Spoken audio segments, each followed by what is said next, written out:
All systems go. Clear for liftoff.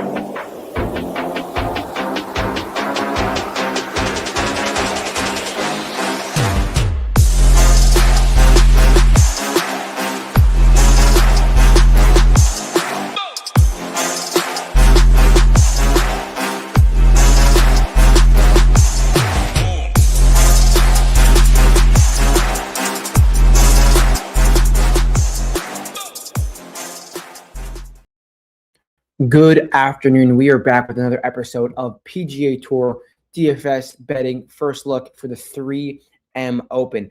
Now that major season is complete, we move on to the summer of birdies. It's kind of what I like to call it every single year. We get these courses like TPC Twin Cities, Detroit, Wyndham, and plenty more in between where it's just birdie fest, birdie fest, birdie fest. And you might not like that, but it is what it is, and we're going to handicap it and try to find the golfers that fit the molds that we are looking for.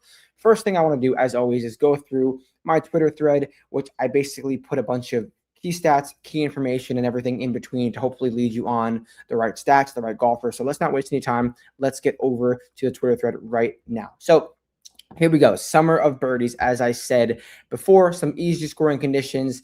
Let's talk some stats. This is a very interesting thing that jumps out. The last 3 years, or I don't know why it says 2, the last 2 leaderboards. Oh, no, sorry. This is the leaderboard last year, and this is the leaderboard the year before. I got confused for a second.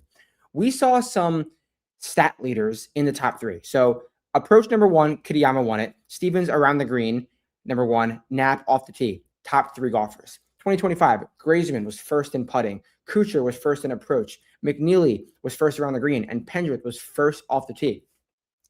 It's kind of rare that a golf course rewards like the overall leader in multiple individual stat categories. Usually we see guys with balance profiles, with like just approach, just putting, but like it's rare that we're getting all of the key stats, all of the golf stats showing to the top of the leaderboard. So this kind of proves that there's multiple ways to get your way to the top, and there's no real profile that doesn't work around TPC Twin Cities. Obviously, there's some key ones that will be rewarded more than others, which we're going to get into, and that is going to be approach. So let's get into that. But first, the recent winners: Kitayama, Tone, Lee, John Vegas. They all point us towards a similar profile. And here's what I was saying: approach. The last 4 winners combined to gain 33.26 strokes on approach. That is all of their approach play added. That's obviously not a 1-year thing. That is what they've done. That is a lot over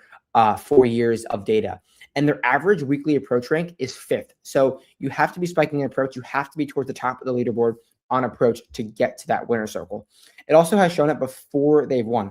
This is each of the past 4 winners' recent spike approach prior to their win. So Kurt spiked twice on approach, Tone spiked 4s, Lee Hodges spiked twice, and John Vegas spiked once. What that means, what is a spike approach week? That is a +1 per round in their previous, and I'll just make it easier, +4 strokes or better in a given tournament in their previous 10 starts prior to their win. So that's really important. The approach play is loaded with, TPC Twin Cities is loaded with mid-iron approaches. If you can't capitalize from those ranges, it's hard to separate. Driving is absolutely important here. Everyone thinks this is a bomber's track. This is a off-tee track. And while that's not untrue, the iron play is the real separator. But this is their recent spike approach profiles before they got into that winner circle. Kurt twice, Tone twice, Lee Hodges once, John Vegas twice. Here we go. What's next? Some more driving stuff. This is their average lead-in driving profile over the last 4 winners. You could see that you have to be long, but you have to have control as well. This is not just a course like Detroit where it's summer birdies, but you're spraying it everywhere. You have to be able to have some long and straight profile. Obviously, distance is the key factor in the driving fields instead of accuracy. So I'm looking at distance instead of accuracy, but you can't be wild off these tees. There's water, there's some rough. So here's the average ranks of off the tee. That is 24th compared to 5th for approach. So the driver creates opportunities. The irons cash them in. I love that little sentence right there. And I think that's very, very, very true. Here's just a little bit of like a TLDR on what the course is asking. This is course history, huge here. The recent winners have had some nice finishes before they've won. Kurt 6th, Vegas 2nd, Lee Hodges 16th, and Tone 3rd. So here's the profile. Here's some more stats that they've checked the boxes entering the week.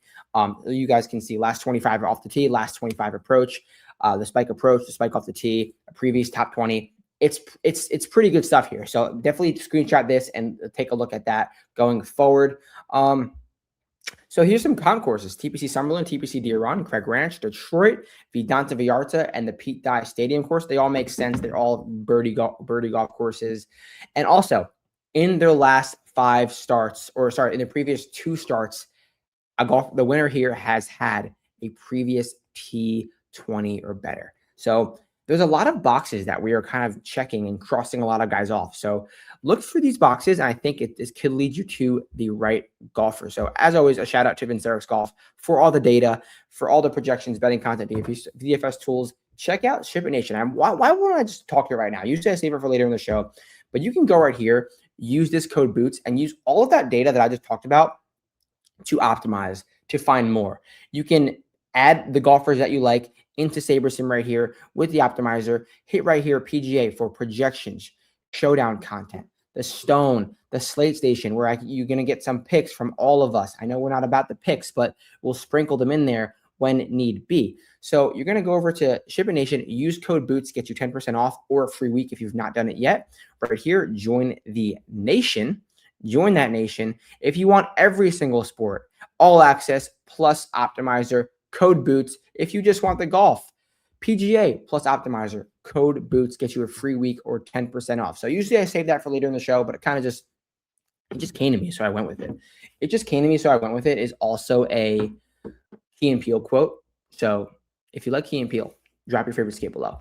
Next thing, the winners here. Kurt, Vegas. We just talked about the winners. These are just the winning scores. We see 23. We see 15. We see a pretty similar number. It's a birdie fest. We're going to get to around -20. Looking at the weather this week, it is warm. It is dry. There should be very few delays. There's a little bit of rain coming in Thursday afternoon, maybe a little bit more Saturday morning I saw, but that kind of cleared up. Expect pretty easy scoring conditions, maybe a little firmer than years past. Last year we saw it be pretty soft, but no matter what this golf course plays, the wind doesn't seem to be the Friday, Saturday wind does look a little dicey, but I do think they're still going to be right for scoring.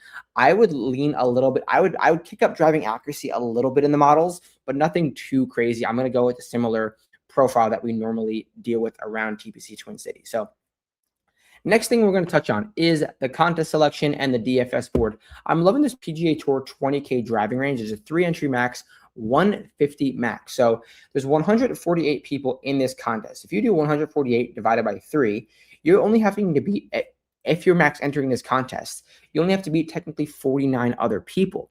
Now, everyone's not going to enter all 3 lineups. They're going to put 1 in, maybe 2. So if you do max enter this lineup with $450, you have a really, really good chance to defeat 49 other people if everyone's doing it. But like I said, they're not going to, so you're going to have a ton of overlay. 5K pays up top.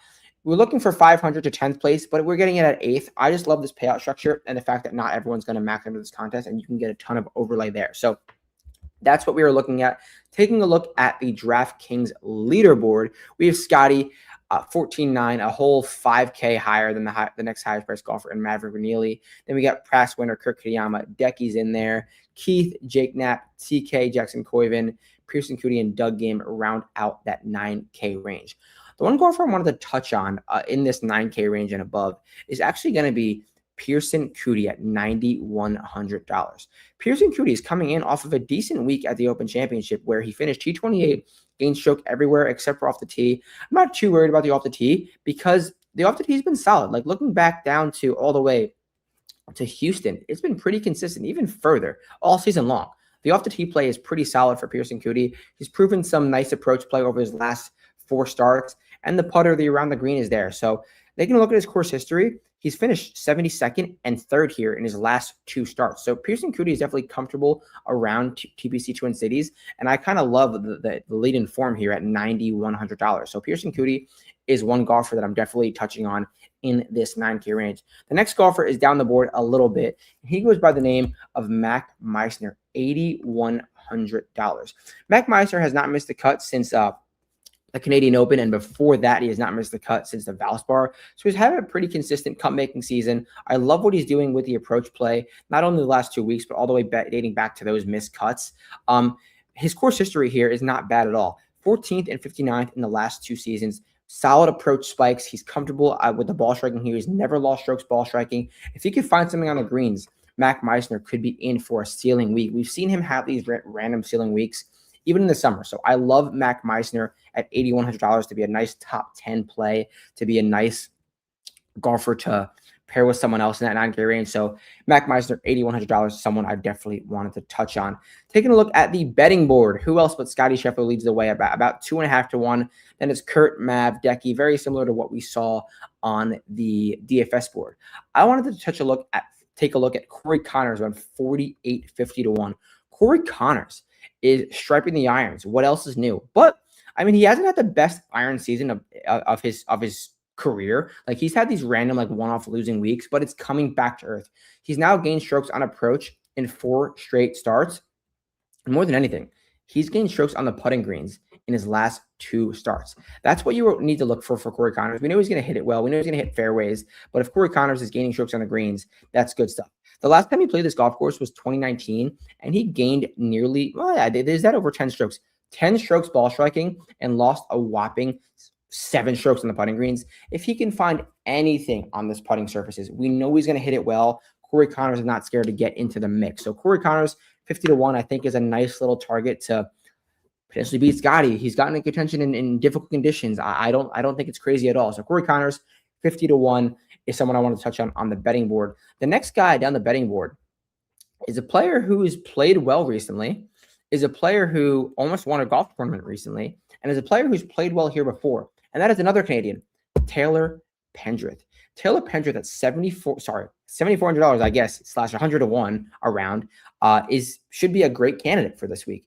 He's coming off of 2 straight weeks in which he's hit the ball pretty well. Last week, he missed the cut at Corrales, which is a bit of a surprise, but it was all putter. That was all putter for Taylor Pendrith. Looking at his 3M Open course history, he's only missed 1 cut. He's at a 5th place finish, and he's proven to be able to putt well. So Taylor Pendrith at 100 to 1, he's a PGA Tour winner. He knows how to get into the mix, and this is a golf course that rewards his style of game. So I absolutely love Taylor Pendrith at that 100 to 1. I like Corey Conners on 50 to 1 as well. So those are some golfers I'm looking for in the betting market. I think they all provide some nice upside, some nice, maybe not win equity, but if you don't want to bet them outright, touch on a top 10, top 20. I'm sure you can find great numbers for where they are.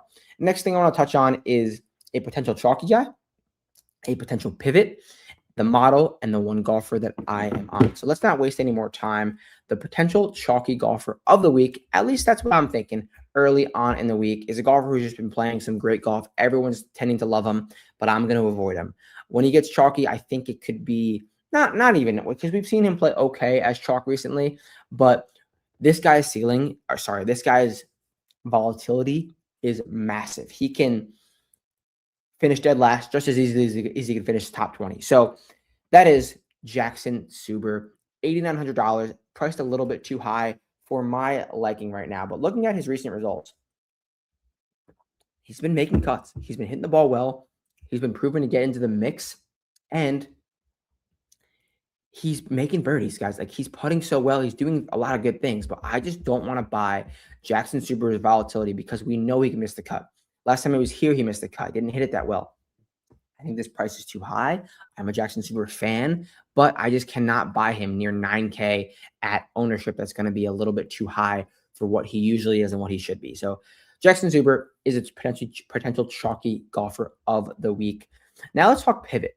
Now, this is not a pivot off of Jackson Suber. This is a pivot in the top of the board. I think the pivot up here is going to be Maverick McNealy at $9,900. It's rare that I'd say the second highest priced golfer is a pivot, but I see people going to Kurt. I see people going to Scotty. I just don't see people clicking Maverick McNealy's name because he hasn't been doing the best things recently. He's not broken the top 20 since Murrayfield Village. He's been hitting it kind of poorly his last 2 weeks. But looking at his 3M Open history, he's played all right here. T16 and a top 20 in the last 4 years. He's put well here before. He's hit it well off the tee here every time, and he's proven some approach upside. So I don't think Maverick is in the greatest of form in the world, but I think he's going to catch people by surprise, and this is a golf course that he should play well at. So Maverick McNealy is the potential pivot for me in that top range. Let's talk model. Let's see who models out well for me. I know you guys know how finicky and picky I am with the model. I kind of trust it a lot to make my bets, to go from there, and I have all the results tracked. So you go to my Twitter if you want to see all of the model results and everything tracked for the last, 3 seasons. Here we go. The model is Scotty Scheffler, number 1, Kurt Kitayama, 2, tied for 3rd, Tom Kim, Johnny Kiefer, and I almost said Brooks Koepka, but that is Ben Coles. Tied for 6th, Michael Brennan, Christian Bezuidenhout. Tied for 8th, Lucas Glover, William Mao, Max McGreevy, Joel Damon, and Zach Blair. What I used to model was I made 1, 2, 3, 4, 5 models times 3, 15 different models, aggregated it into one. We've got approach play plus off the tee, heavy with approach play plus course history, heavy with approach play plus strokes gained total, distance plus approach, accuracy plus total driving plus approach. That is the model I have for this week. You guys can see Scotty number 1, no surprise there. That leads us to the drum roll of the week.